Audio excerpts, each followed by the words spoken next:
What's up, everyone? Kevin Allen here, aka the Geek from DFS Army, and it's early in August, probably too early, but we're taking a look at Fanduel NFL Week 1. We're going to make a first look lineup. We're going to take a look at the overall salaries, get a feel for it. I know it's early in the season, but I know it's too early, but I don't care. I'm super excited. So this is your Fanduel NFL Week 1 first look. Let's just get started. I wanted to bring up the contest screen and see. Once again, they got some really great contests going for week 1. $5. The Sunday Million is great. 1 million to first. They don't keep this going all year. It gets smaller as the year goes on, but week 1 they go all in. So this is definitely the kind of contest I'm going to be maxing out. 150 entries in the million to first Sunday Million. Of course, last year a DFS Army member won $1 million in NFL Week 1. So we've got a track record of taking down millions in week 1. I want to keep it going here. So of course they have that one. That looks really interesting. They got a monster here, 2,000 entries with 200K to first. Nothing else too out of the ordinary here in terms of the contest selection. And of course the World Fantasy Football Championships. But let's get right into it and take a look at the salary. I already started kind of putting a lineup together here, but let's clear that out and get started from scratch. Taking a look at FanDuel for NFL Week 1. And of course, before I ever want to look at the players, I want to get a sense of what to expect from the Week 1 games. So let's jump over to some of the game tiles here and just take a look. All right, what can we expect? What games are on the dock for NFL Week 1? Yes, we have a sexy one on Thursday. That's not counted in this grouping. So taking a look at the Sunday games for the main slate. It starts here with Texans at the Ravens. Ravens are massive favorites. Low total game. Most of the games are going to have a low total. This week 1, we didn't get any high total games at all. Nothing past 50 on the total as of now. So that's something to keep in mind. Every one of these games are in play because none of them absolutely stand out as a monster game. So I like to look through this stuff and just get a sense. But of course, we've got this Houston-Baltimore game. Baltimore heavy road favorite. Oh, heavy home favorites here. Rightfully so. So, of course, the Baltimore offense will be in play week 1, kind of beating up on Houston there. You've got Tampa at the Bucs. The Bucs are going to be home favorites, 6.5 points here, a game total of 45.5. So that one's kind of interesting, but this Bucs team probably not going to be able to score a lot this year with Baker Mayfield at the helm. So, again, nothing too crazy here. The game doesn't stand out as anything special. Certainly, the Vikings have Alexander Mattison. They have the rookie wide receiver, Jordan Addison, going for them this year. So we'll keep an eye on that. Can't imagine much else coming from this game. Mattison, certainly Rashad White is somebody I like this in every week. He's underpriced. So I'll keep him in mind, even though this isn't exactly a standout spot for a running back on the road as an underdog. Jaguars at the Colts. This one could be interesting, but the game total is really low here at 43.5. Colts probably will see the debut of Anthony Richardson, new quarterback. I'm excited about that. For the Jaguars, we'll see Lawrence maybe to Calvin Ridley, and I'm excited about that as well. Not much else really stands out about this game. Low total. It looks like it could be close. There are certainly players on the Jaguars that I'd be interested in, except it's hard to really narrow them down now that the Jaguars have Ridley and Kirk and Zay Jones and Evan Ingram. It's too many weapons. Adding Ridley they're going to spread it out too much. It's really difficult to pick any of their pass catchers with any kind of confidence. And the Colts, I'm not touching anybody catching a pass from Anthony Richardson, who might not throw more than 25 times, at least not early in the season. Bengals at the Browns is really interesting. And actually, I feel like this game total has been floating up and the spread has been tightening. So Bengals, I get why it's tightening because we don't know what Burrow's health status is. So that makes sense. I was like, wait, why is this -1? We don't know what Burrow's health status is at this moment. Deshaun Watson, new and improved. Lots of pieces in this game interest me. I like the passing game for the Browns here a little bit. Deshaun Watson fine, but certainly David Njoku and Amari Cooper are going to be interesting plays in NFL Week 1 for me. We have to see what happens. A certain Nick Chubb is very playable here. We have to see what happens with Burrow, but assuming he's playing, I like Mixon, I like Burrow, and all the pieces there. So this should be a fun game to target, and this is going to go on my highlight. If I could highlight it right there on the screen. 49ers at the Steelers. This is a horrible 40-point total. This is a game to stay away from. Just in general, I'm fading it.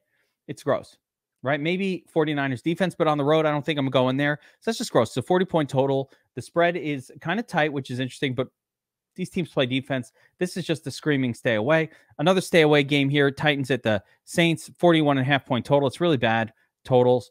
That being said, you know, Titans have, of course, Derrick Henry and the debut of DeAndre Hopkins, and this could produce some fantasy situations that are good, but doesn't seem super likely. You know, flip side on the Saints, there's just not much to like there. Olave, we'll see if Michael Thomas is playing. Nothing's popping for me here. Nothing. Debut of Derek Carr. I don't know. I'm not playing. I never played him once last year, as you guys know. If you followed this, you know he don't play Derek Carr here. Geeks don't fucks with Derek Carr. No. Cardinals at the Commanders. Commanders 6-point favorites at home, 40-point total. This is as bad as it gets. The Cardinals are going to be the worst team probably in the league this year, and I don't want anything to do with anything going on over there. Nothing. I thought about Commanders defense, and I do think they are playable. They'll be one of the viable defense plays. As far as the Commanders offense goes, not super excited. Sam Howell, no thanks. So, I mean, I guess, but no. I'm like a kombucha lady. No, right? No, none of that. Then we got the Panthers at the Falcons. I know I'm going through these game tiles. I'm trying to go through them quick, but, you know, Panthers, new quarterback in play, Bryce Young. We'll see how that goes. On the Falcons, we've got the debut of Bijan Robinson. I'm excited about the debut of Bijan. I don't mind playing him right here in this game week 1, although let's see how much the salary is for Bijan over on FanDuel before we get excited. But Bijan certainly playable in this spot. Miles Sanders, maybe a little Miles Sanders action. We'll see how cheap he is. I don't think a lot of people are going to play him. Definitely some GPP upside there, but this game total doesn't inspire a ton of confidence. A couple more games here. We got the Eagles. Love the Eagles whenever they play. They are 4.5-point road favorites at the Patriots. Eagles offense is so explosive, so amazing. They're always in play for me. Patriots could be competitive. I don't know. You never know what they're going to do. They got Ramondre over there. I haven't seen no competition for Ramondre, so that's good. On the Eagles side, you know, it's the usual suspects. No real running backs that I'm going to worry about too much on the Eagles. It's just Hurts and Brown and Smith. Maybe a little taste of Dallas Goedert. A couple more games here to go through before we get to the FanDuel actual breakdown. But Packers at the Bears, you know, 44.5-point total. Bears 2.5-point home favorites. I really like this game. I think this game has potential to pop above the total. I would be on the over here. I think that the Bears defense is really kind of bad and their offense is fine.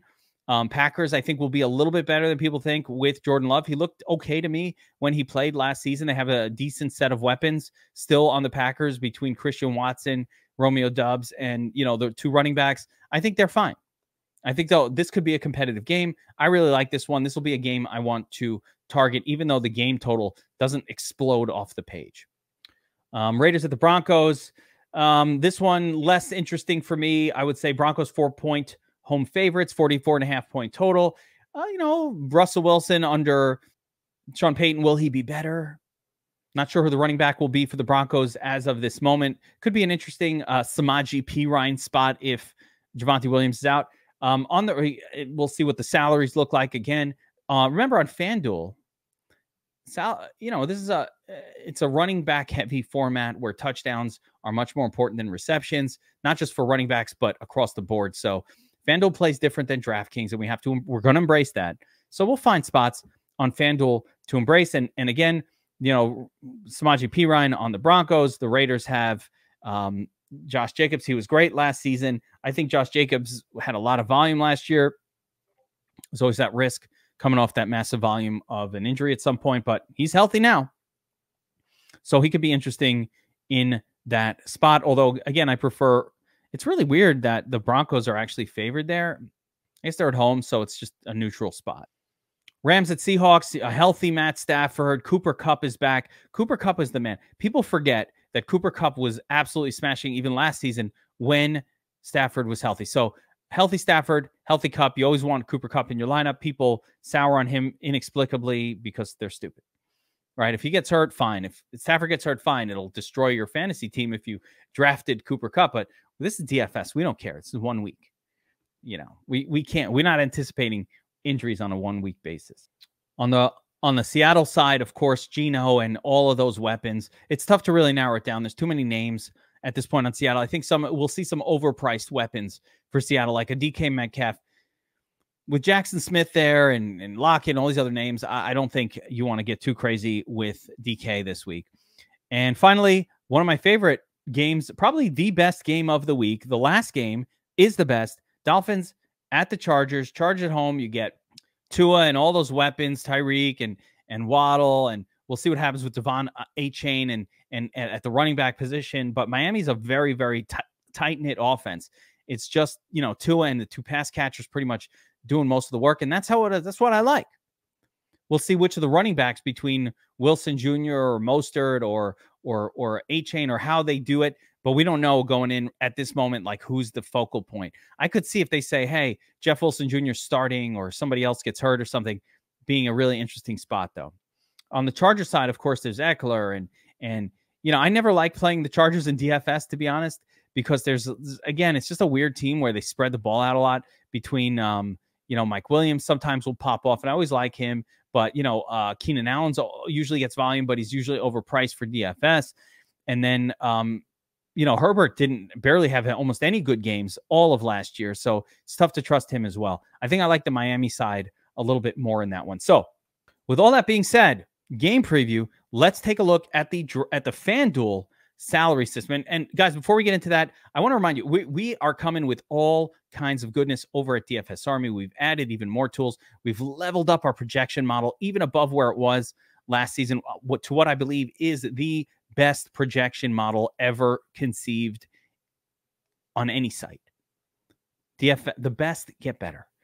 And we've got the big preseason promotion going right now over at DFS Army. So make sure to check it out. NFL 2023 is the promo code. It gets you 25% off. Our VIP is already half the price of sites like our competitor, like RG or Osmo or RunPure, any of those guys. Lesser sites charging twice as much. We're half of that. And we're going to tack on a 25% off preseason special for NFL 2023. Promo code NFL 2023 knocks down VIP by 25%. Knocks down the NFL subscription by 25%. You got to sign up in the next couple of weeks. This is a preseason only promotion. And if you do the full year, if you're just an NFLer, you do the full year of NFL, it gets 25% off the full year, which is 12 months. Sign up now because it's a 12-month package, so you don't have to worry. It covers the whole season, gets you right back to this day next year. NFL 2023, link in description below. The best get better, as usual.